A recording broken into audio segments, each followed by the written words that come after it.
So you will be taking your feet to the wall. The soles of the feet will come together. You'll be lying down for this, but I'm just showing you head on so you can see where we're working.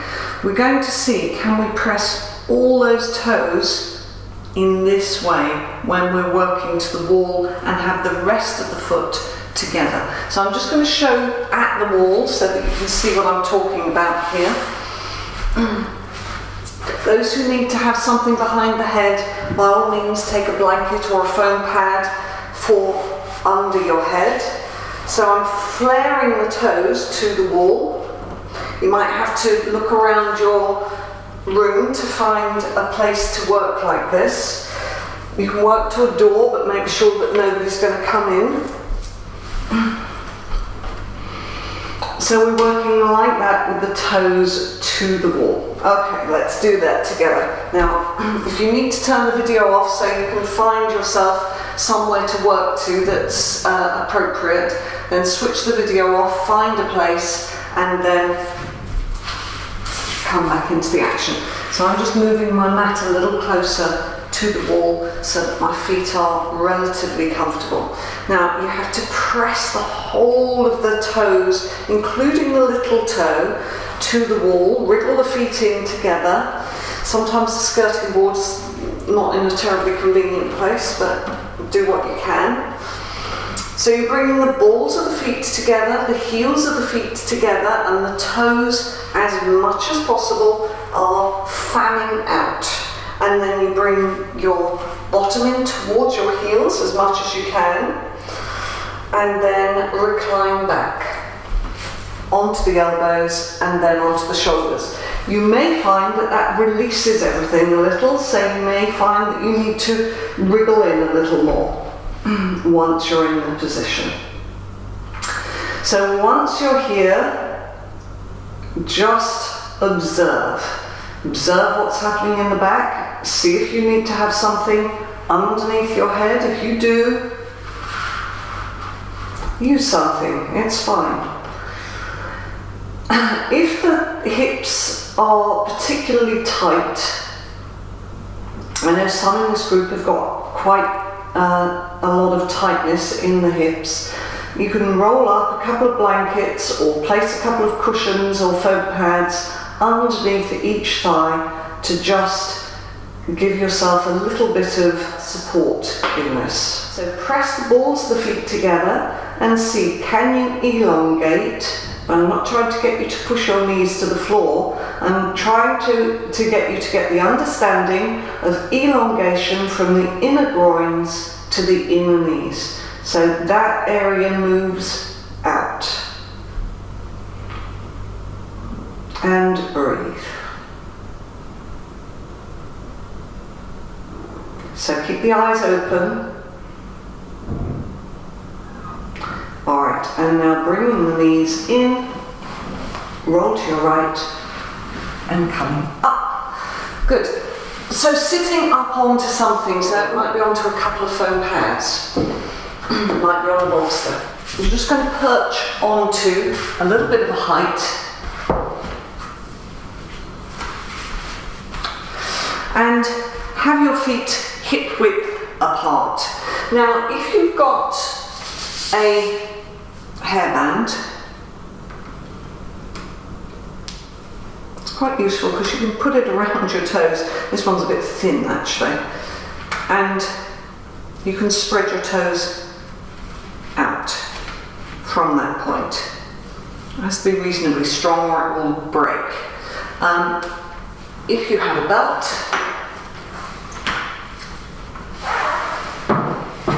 you have to make the loop pretty small, but you can do it with a belt. If you just got a tie or something like that, you can probably do this too. So we're pulling the toes out away from the central area. For me, I've got a bunion joint on each foot. I was born with these. So for me, this is quite a strong action. If you've got a bunion joint, it will be quite strong because we're pulling the toes back into more of a correct alignment, and the joint needs to kind of open out to get that action. So press down with your feet, lift up with your chest, roll your shoulders back and down, hold onto your shins. Maybe that you need to sit on a higher support than this. That is fine. If your back's not comfortable, you sit up higher. Okay, now from here, take the belt off. We're going to see, can we tap the big toes? So I haven't done this for a while, so it's the messages start to degrade after a little while. If your big toes won't tap, hold down all of your other toes, look at your feet and see, can you tap your big toes? After a little while, you might find you can do one at a time, but you can't do both together. That's fine, you just do one at a time. Just getting this information from the brain all the way down to the toes. Okay, now stop and see, can you take your big toes down but tap the rest of the toes? So some people find one is easier than the other. It may be that you have to hold your big toes down and tap those other toes.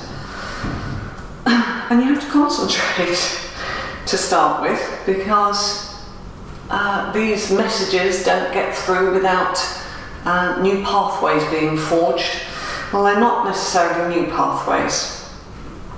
You were able to do this, I'm sure, when you were a child. So it just takes a little bit of re-education. All right, so now I'm going to just bring the feet out a little further, and you're going to lift your toes up and pull on that mat. So it's as though you're trying to wrinkle the mat with your toes. So with this mat, it's quite a thin mat, so I can wrinkle it a little bit. My mat at home that I've got is quite a thick one, and I can't do that with that mat. So we're going to just pull on that mat to just get that action. So this is really warming the feet up, getting the activity in all of those muscles in the feet. There are loads of bones in the feet. I didn't know at one point how many bones there were. Can't tell you now. But equally there are lots and lots of small muscles in the feet.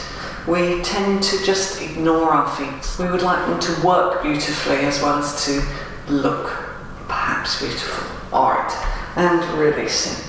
So you may find that it's quite strong on the shins, this action. Okay, now we're going to see, can we sit onto the heels? Now when we sit onto the heels, what tends to happen is that the heels come out. It helps to keep the heels together, actually, to have something like that to sit on. And it may be that you need to have something more than that because of knee problems.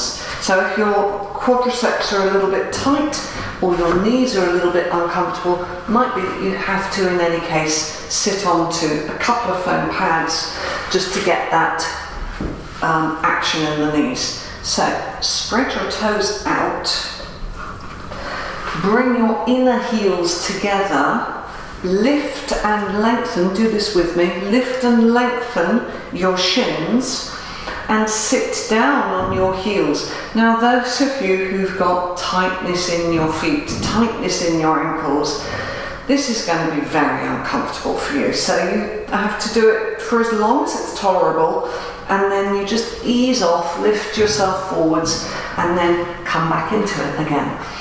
Those of you who find this really not a problem at all can make it a little more challenging for yourselves by tying the belt around the ankles. So I'm just going to show you what I mean by that. A little bit difficult to lasso the feet, but there we go.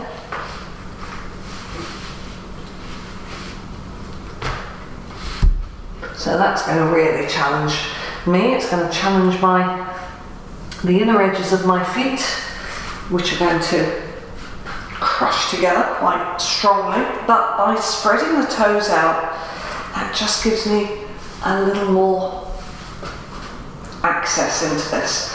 And now I can really feel the fronts of my ankles stretching. The muscles and ligaments going all the way to the arches of the feet are really being challenged by this, I can assure you. So we're all having something of a challenge in this pose. You're not the only one. Breathe and see if you can relax those muscles. Okay. And coming out of the action. Swing the legs forwards if you've got them belted and take the belt off.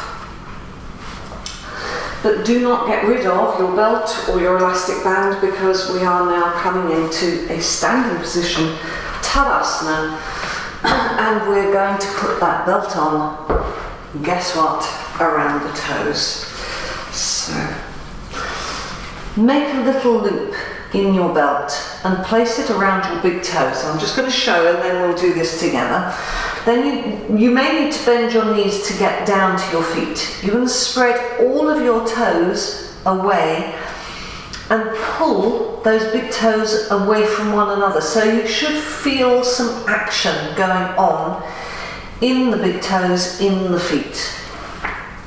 Alright, so let's do that. So you can see my feet are slightly apart and I've got my toes turned in a little, not much, a little.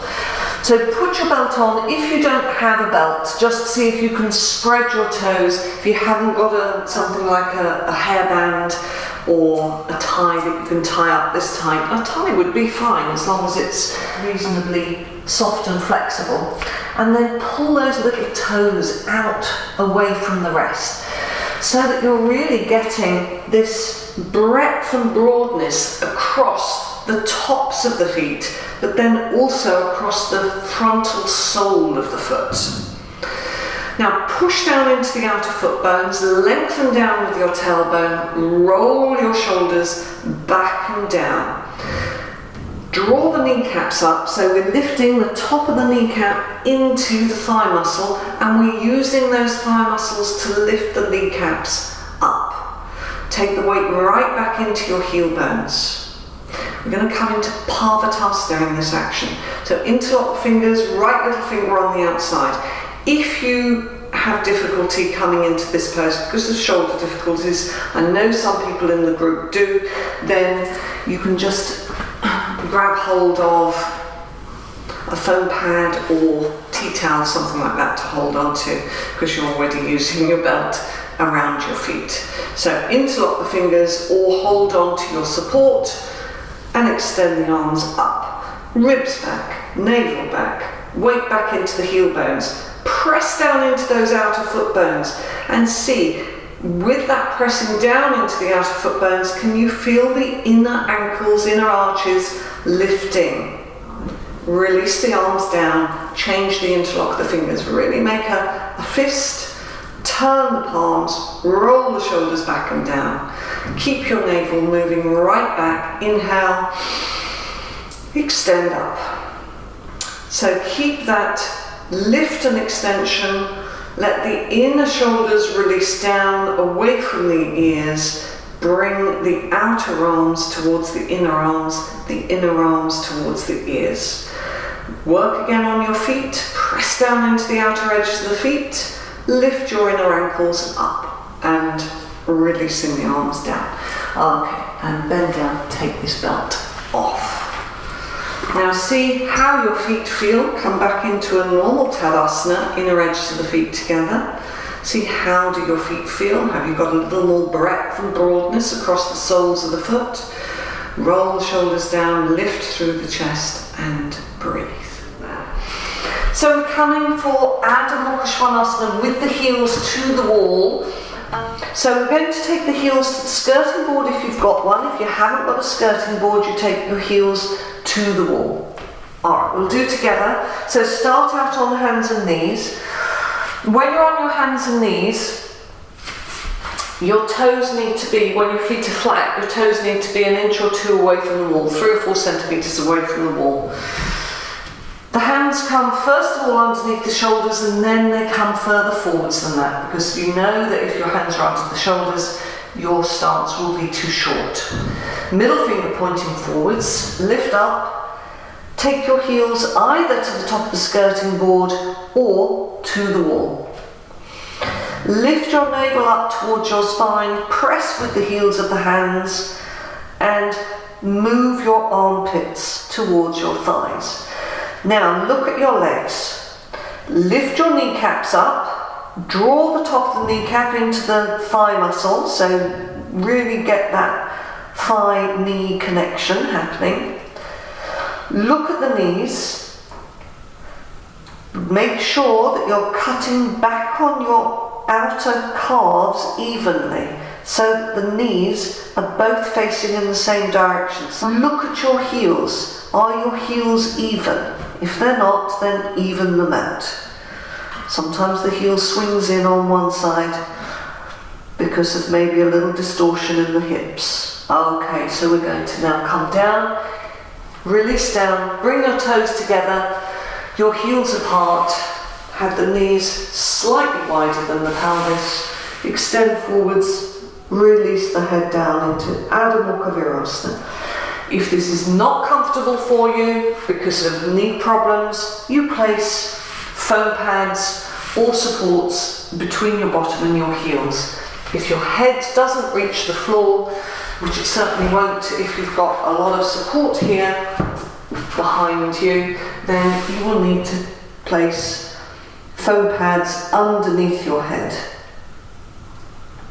This is also helpful if the diaphragm is a bit tight in this pose. Alright, and slowly coming up.